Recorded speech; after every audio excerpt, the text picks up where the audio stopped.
Hey, how's it going, everybody? I'm Shadow Stitch, and I like solo running Pokemon Black and White. So last week we took on the game with the Haxorus line. It was a ton of fun because we played it alongside our friend D1, who also put out a video for Haxorus last week, and we just did this as a live stream a while back, but we're finally putting out the videos now, so go check that one out. I had a ton of fun with it, and as we bring in the tier list, we see that it landed an incredibly good spot right at the top of A tier. And also with that, we now have one of each type represented on our tier list, which is pretty sweet. So yeah, if you see anything that piques your interest, there's videos for all the Pokemon here on the channel, so go check that out.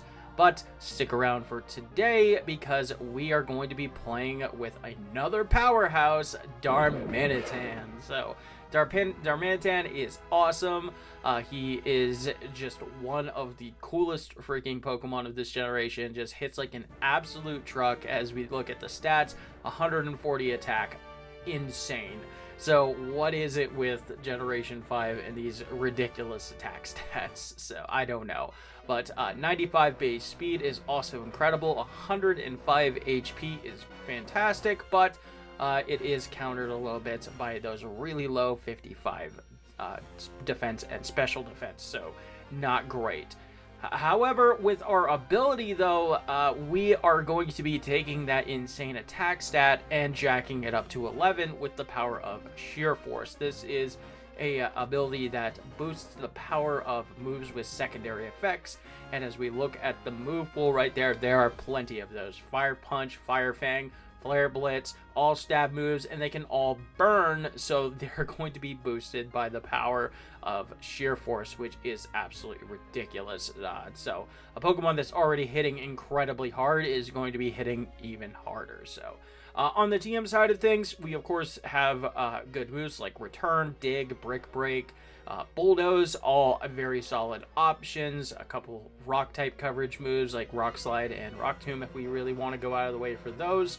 But for the most part, though, we're going to be hitting up really hard with our fire type moves, which is nice. So Darmanitan is fantastic, of course, but we do evolve up. So let's take a quick look at Darumaka. Yeah, and the little jelly bean does look pretty decent for a starting Pokemon. 90 attack is absolutely incredible. 50 speed is not the best. Decent HP and pretty low on the defenses as well, but that's kind of to be expected. However, all that attack is going to get boosted more with the power of Hustle, but then we have to deal with Hustle.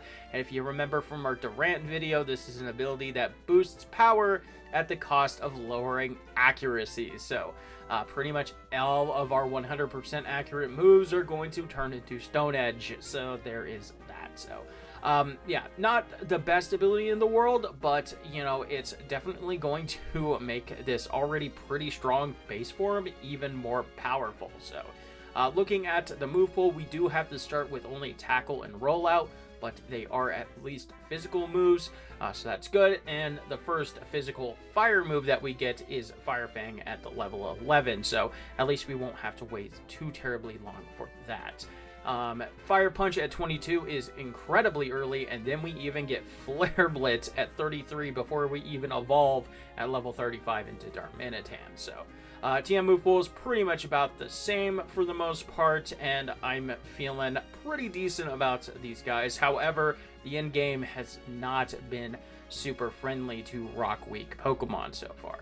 Anyway, that is going to be it for right here. You guys see the rules and all that fun stuff on screen. You can check the description for more niche kind of things, and you know, let's light it up with the big Darmanitan line. Let's do this.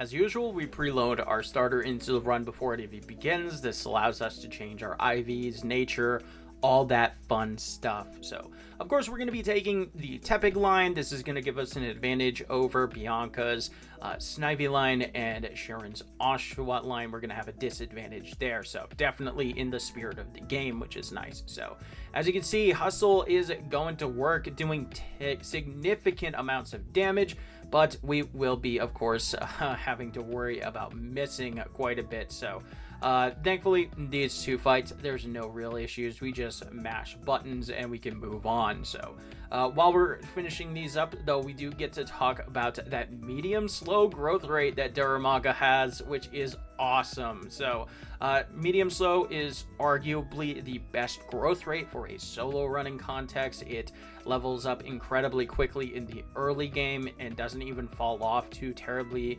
hard in the mid to late. So yeah, it is arguably the best for this kind of context, because most of the challenge in these runs is usually front loaded into the early game. So yeah, we're gonna go ahead, finish out the rest of this early game here, do some chores in Accumula Town, take care of N. He's no problem, even though all we have to do is spam tackle.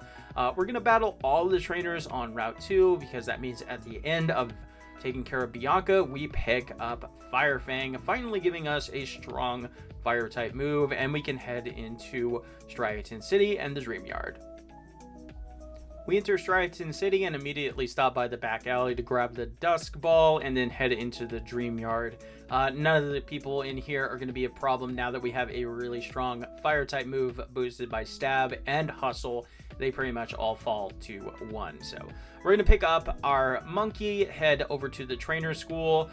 Sharon is actually not too bad. We do cut it a little bit close, kind of. Thanks to, you know, Oshawott actually having a water type move now, but it's overall not too bad. And then we can head into the gym for our first challenge. On our way through the gym, that medium slow growth rate is definitely going to work, and that's going to allow us to learn Headbutt on one of the gym trainers, which is going to be a very powerful normal type coverage move for us. So all right, it is time for our first gym battle. We are, of course, going to be facing off with the water type Cress. Let's go. All right, so it does lead off with the Lillipup. We have Fire Fang. We're running a little low on PP, but that's plenty enough to knock that out. So Pampor is equal in level to us. We do miss our first one with headbutts there, thanks to Hustle, but even after a workup, the water gun is not going to be enough to take us out, and we claim our first gym badge. You'll love to see it. So not too bad. Hustle definitely being annoying, but for the most part, we're making our way through. So we're going to get on out of the gym, get contracted by Fennel for some science work, stop by the Dream Yard, beat up a couple grunts and get her stuff, and then we can move on towards Route 3, the double battle, and we're going to stop by the preschool, do a little bit of training in here, and then it's going to be time for us to face off with Sharon. Uh-oh, you already know something bad happened whenever I'm playing one of these Rivals intros, right? So we're going to just go straight for a Headbutt, and we miss. We're going to go for Headbutt, and we miss. We do land one, it does a lot, but then we miss again, and what do you know? We miss for a 4th time and take our first reset. Yeah, absolutely ridiculous. So next time around, it actually goes pretty much about the same, which is kind of crazy. Just Hustle just going to town on us. So let's see what it takes to actually finally beat this guy. All right, Sharon, let's do this. 3rd time's the charm, as they always say, right? So Darmanitan, we're just going to go for that headbutt. We do get a flinch and then immediately a miss. But on the volleying turn, we knock it out, and all that's left is going to be the Purloin. So we're not going to learn Uproar, no real need for that today, and a Fire Fang is easily going to knock out Purloin. So yeah, did not see Route 3 Sharon being a problem on the bingo cards today. Who knows, though? So that's just the power of Hustle. We're going to head into Wellspring Cave, though, deal with the plasma dudes in here, pick up a couple HM friends, grab the glitched rare candy on Route 3, and then head into Nacrene City. On our way into Nacrene, Sharon's going to hook us up with some Chesto berries, and we can head into the Pinwheel Forest to do some decent training. The nurse trainer out here, I am glad to report, was no problem this time around, thankfully, and we can heal up there as well. So on our way through, we're going to dodge the Temple trainer, but take care of pretty much everybody else. On the inner part, we can grab the extra ether, which is definitely going to be very useful. And we can actually pick up a netball because we did not encounter a Temple the entire time we were running through, which is a little bit wild. So yeah, if you're ever looking to catch a water type like this Temple that we eventually find after quite a while, we got that. So while we were in there, we actually ran into quite a few high experience yield Pokemon like Throws and Audinodes, so we got solid experience there. So we can deposit our team and head towards the gym. And of course is not really going to be a problem, so that's really nice. And we can actually stop by here, which I should have done on the way into the city, but pick up the charcoal. This is pretty much going to be our go-to item for quite a while here. It is going to give us a 20% boost to all of our fire type moves, and with a Pokemon already boosting its attack, it's getting even extra boosts on top of that. Might be a little overkill. So the gym trainers in here, no problem. We do eventually learn Fire Punch at level 22 along the way, which is fantastic. Just more power and more accuracy for the case of Hustle as well is always nice. And then it's going to be time for us to take on Lenora.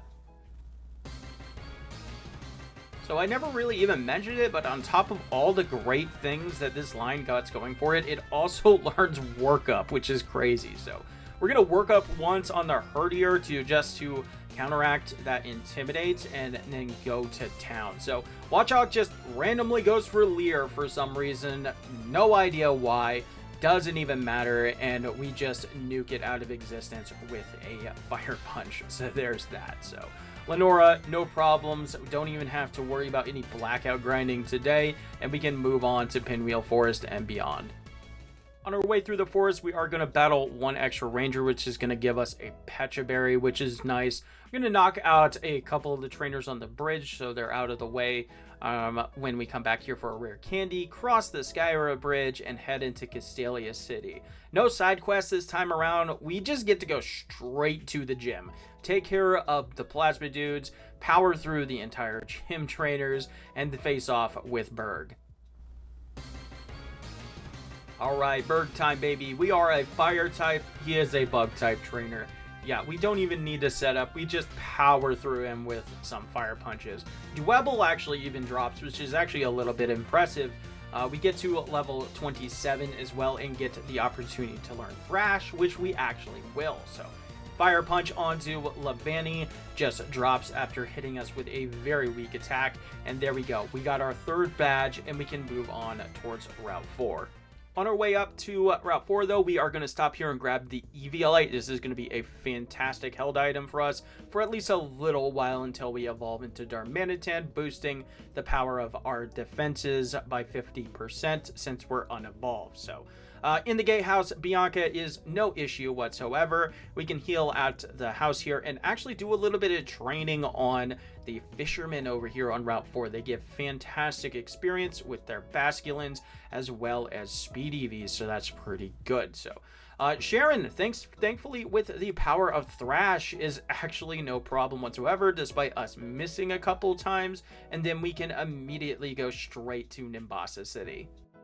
After chasing off some Plasma Dudes back to the amusement park, we get a bike from some old dude, have a quick chat with Bianca, and then we're set free into Nimbasa to do our regular chores. So first things first, we're going to stop by the Pokemon Center, heal up, and grab our team out of the box, as well as pick up the TM for a return. This is, of course, going to be a fantastic neutral option for us across the board. We're also going to pick up the HM for strength, do a little bit of Pokemon dress up, head over to Route 16 and grab the rare candy there, as well as doing some training because some of these guys give a decent amount of experience. And then it's going to be time for our date with N. And of course is absolutely free. He's no problem whatsoever. We are just going to take him out with a couple fire punches and head immediately into the gym. On the first gym trainer, after a long, hard-fought battle with this stupid Emolga's double teaming and paralyzing shenanigans, we do level up to 33, and we learn Flare Blitz. However, more importantly, we are 2 levels away from our evolution, and we have 2 rare candies. So we're going to pop those, evolve into our final form for Darmanitan, absolutely destroy the rest of this gym, and take on Elisa. Alright, Elisa time. It's time for Darmanitan's debut. So we are out of fire punches, but we got Flare Blitz. First Emolga goes down, no static, which is nice. Second Emolga does get the static, which is definitely annoying. Zeb Strike, it comes out. Can't do too terribly much with a Spark, and one more Flare Blitz is going to just nuke that thing from orbit, which is nice. So 4th gym badge down. Let's head out to Route 5. We're not even going to bother. We already know that Sharon can't compete. We're going to beat up a couple toddlers and then head into Driftvale City. Super quick Driftvale once again, but hey, at least we get to hear the cool music. PP up in the trash can, ether and protein in the grass. Take care of all the plasma guys on the inside and chase them out. No worries there. We're actually even going to skip the expert belt because the charcoal is pretty much all that we would really need. So there's that. We're going to power through all of Clay's gym trainers. The Palpitoads are pretty much the only thing that we can't fire punch. And then it's going to be time to face off with Clay. Alright, so on paper, Clay does have the advantage, being a ground type, us being fire, but we're a Darmanitan. We fire punch, absolutely obliterate that guy. Return actually knocks out the Palpitoad, which is really nice, and all that's left is Excadrill. 1 fire punch is more than enough to take that guy out as well, and we can move on. After picking up our super repels and hyper potions, Bianca tries to stop us on the way out.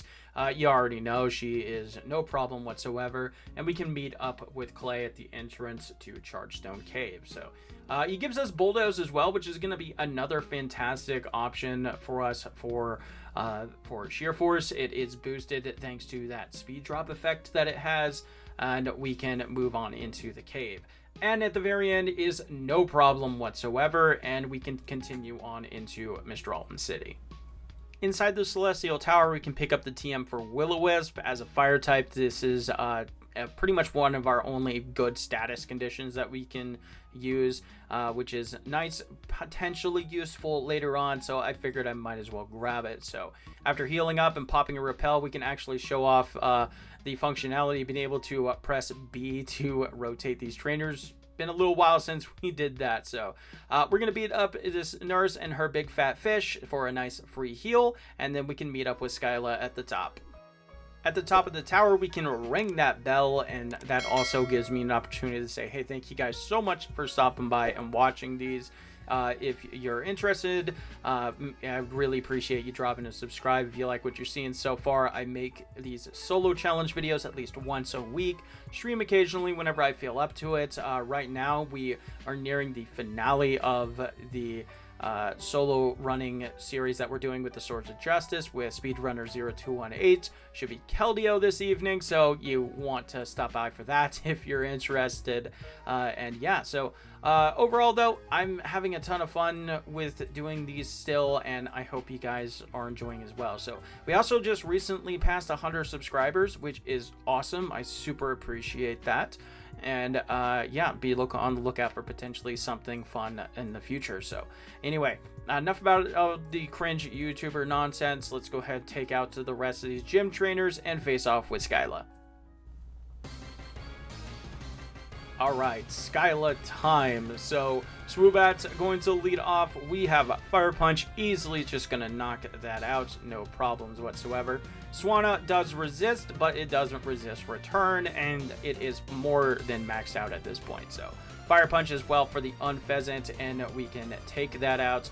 Nice easy gym badge, and we can move on to Twist Mountain. Yeah, we're not even going to pretend that Sharon's in our same league now, so we're going to watch Alder show off his bionic legs, get the HM for Surf, make our way through Twist Mountain. Pretty much nothing interesting happens. We're going to grab the PP up behind the Excadrill trainer, heal up at the doctor, and pop out on the other side at Icarus City. Bryson. Falcon! Punch! Punch! Punch! Yeah, I didn't think that would be interesting either, and neither was this gauntlet. So we get to make it to the top Sea End's fancy new dragon, and we can chase them towards the desert. Once we get back to Nimbasa, we're actually going to stop by the train station and take the train over to Anvil Town to get another rare candy. On the way through the desert, the gauntlet's no problem, but we do actually pick up the cover fossil this time. Could potentially be useful for us later on. We can grab the PP up behind one of the last guys, have a quick chat with Getsis, pick up a rare candy before we leave. Head over to Route 2 before moving on to grab another rare candy there behind a strength boulder. Stop by Nacrene to get a funny looking rock. And one more rare candy on Pinwheel before we head back to Icarus City and meet up with Bianca one last time.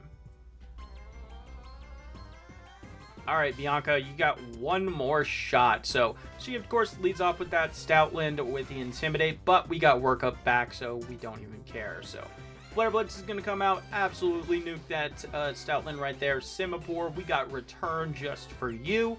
No problems. It's not the bulkiest thing in the world.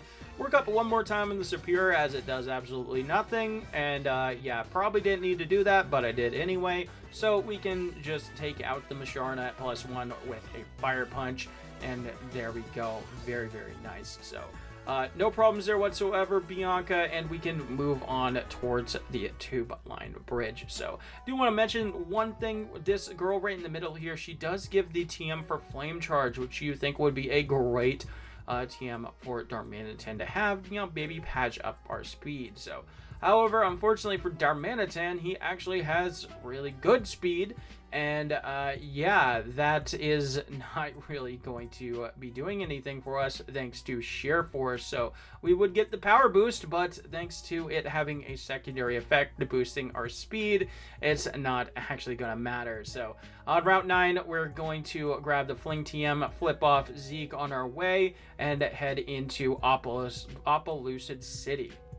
On our way through the gym, pretty much the only thing that actually lives a return is going to be the Drudigans right here. They do have rough skin and hit decently hard, so we'll have to keep our health topped off for them. But other than that, no problems whatsoever with our powerhouse right here, and we can face off with our final gym leader. Hey there, Iris. I feel like it's been a long time since we've seen you, so we're going to go ahead and return, immediately knock out the Fracture right there. Drudigan's gonna come out. We're gonna work up once. It just hits a weak Night Slash, and we take it out. Her Drudigan actually has Sheer Force instead of Rough Skin, and with that +1 attack boost, we can also knock out her Haxorus and claim our 8th and final gym badge, and we can move on to Route 10 and Victory Road. We do a little bit of extra training before the Sharon fight here. This veteran does have an Almamola, and it is definitely a fat fish, but thanks to her we get to level 55 and a little bit more. So we are doing really well with our medium slow growth rate right now. Like I said, we just level up so good in the early and mid game, and with that we are just about ready to face off with our final Sharon battle. All right, Sharon, one more shot. Leads off with the Unpheasant. We can go ahead and just go for a workup, and Taunt comes a little bit too late, buddy. So Fire Punch is going to knock that out. We are running a little low on returns, but we only need one for that Samurott, which is nice. Liepard comes out, no worries there. Fire Punch is going to easily nuke that thing, and last but not least, it's going to be Simisear. One more return at +1 is easily going to knock that out, and there we go. All the rival battles taken care of, no worries. So we're going to make our way through the rest of Victory Road, do a little bit more training, pick up the rare candy across the puddle, and pop out on the other side of the league at level 58. Grimsley's up first, and it's time for us to go Unga Bunga. So we have Flare Blitz still. We are going to click that, and the Scrafty is going to drop. Crocodile's going to come out. Does have Intimidate, a little bit annoying, but nothing a Flare Blitz won't handle. So Liepard is really frail. Even at -1, it drops very easily. We get up to level 59, and Bisharp is weak to the Fire Punch. Easy peasy, first down. The Unga Bunga train does not stop for Caitlyn. She leads off with Reuniclus, and we click Flare Blitz. That just drops right there. So we are taking quite a bit of recoil because some of her Pokemon do have pretty good HP stats, but it's not too bad. So Musharda as well drops to a single Flare Blitz. No worries there. And the Sigilef, her last and frailest member, we can just drop to a Fire Punch, 2 down. All right, Chantal's third, and we get to bring back an old classic, Fling Strats, baby. So we fling the cover fossil. This turns into a 100 base power dark type move that we can use, and with that, easily knock out the Cofagrigus, and we get to preserve our sheer force ability. So Jellicent does have to go down to 2 hits. Definitely should just go for 2 fire punches, so I don't have to worry about Curse Body, and then Bulldoze for the Chandelure, and there we go. She is down, only 1 left. Oh, Marshall, one of the reasons why fire types have not been exactly the best in this region, but we have a sneaky little trick just for you. Fire Punch is going to knock out that throw, and we got Will-O-Wisp for the sock. We actually land, it burns, and we get to break that sturdy and take nothing from that Stone Edge, which is beautiful. And with that, we have more than enough HP to go for Flare Blitz on the Conkeldurr to knock that out, and all that's left is just the Mienshao, which we outspeed and drop with 1 more Fire Punch. Let's go. You love to see it. So yeah, Will-O-Wisp does have a 75% accuracy, so not the most consistent strat, but definitely one that I thought was pretty creative. So let's go check out see how Alder is dealing with N. N summons his gigantic castle out of the ground somehow, and it's up to us to chase him down through it because Alder couldn't manage. So we grab 1 more rare candy, dump them all right in front of him to get to level 66, and then it's time to face off with the man himself in the throne room. By having a full party, we can deny adding Zekrom to it so we can lead off Blue Eyes White Dragon versus the Infernal Flame Emperor. So we're going to work up once here and go for a Bulldoze, easily knock out the Reshiram because it's hard-coded to go for that Fusion Flare on turn 1. Will-O-Wisp comes out once again into the Caracasa, so we take not nearly as much as we probably should have from that Stone Edge, and at +1, Fire Punch is going to be enough to knock out the Archeops and everything else behind it as well, so no worries there. Once again, the Will-O-Wisp coming in clutch to break that sturdy on the Caracasta and reduce the incoming damage. Very neat. I thought that was a fun creative strategy, but after him, we do have to have 1 more battle with Getsis after he throws his little temper tantrum. Let's see if this strategy is going to work there as well. Alright, Getsis. So we are holding a Pecha Berry. This Cofagrigus loves to go for Toxic and Protect shenanigans. So we're going to work up as he just protects. Lands a Toxic on the following turn at +2. The moment of truth. Is Bulldoze going to be enough?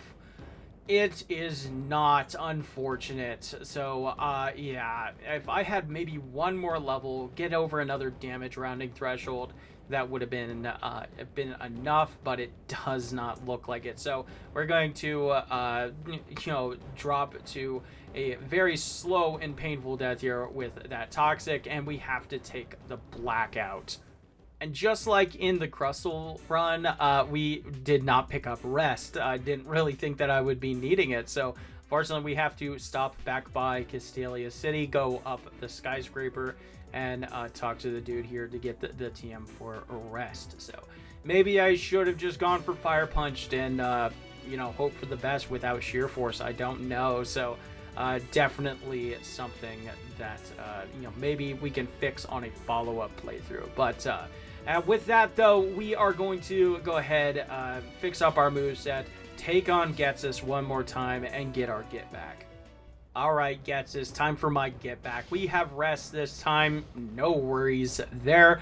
We can just work up as many times as we want. So just waste this time a little bit with some protects and useless stuff, and now we're +3. So we're gonna resto Chesto up. Is Bulldoze gonna be enough this time? Yes, it is. And now we can power through the rest of his team. Fire Punch on the Boufflant, no worries right there. Seismitoad comes out, Bulldoze on that. +3 is enough to knock it out. Bisharp, we got a Fire Punch just for you, buddy. Hydreigon, is +3 Fire Punch going to be enough? Yes, it is. And that drops as well. And all that's left is just his Electros. And that goes down. We finish out at level 68. And look at that time. We're looking to be a very solid time right here. Time does end at the start of the credits after End's final dialogue. But yeah, this Pokemon was absolutely incredible. So I definitely do think that my strategy could have been a bit better for those final 2 fights.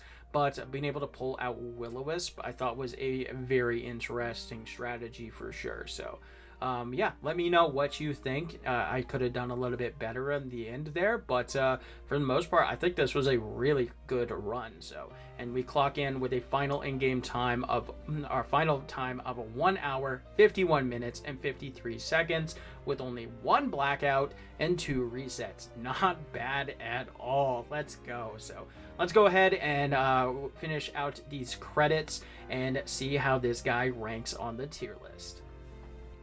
And there you go, you got the final in-game time of 4 hours and 40 minutes. Not bad at all. So we're going to go ahead and bring in the tier list, and you see Darmanitan, of course, claims him a solid A-tier placement right there next to Haxorus. Not bad at all. Only 3 seconds apart, those two, so very comparable Pokemon for sure. So yeah, this was a ton of fun. I had a blast with this Pokemon, and you know, goes out to that one guy that made a comment a while back saying, hey, do a Darmanitan run, and I was like, you know what, that sounds fun, I got you. So there you go. So anyway, that's going to be it for right here. We're going to continue on with the little desert theme next week, because we are going to be playing with Maractus for Cinco de Mayo. So that one should be a ton of fun. So anyway, that's going to be it for me today. Be sure to stop back on by for Maractus next week. I hope you guys enjoyed. Like, comment, sub, all that fun stuff. I love you all. Deuces.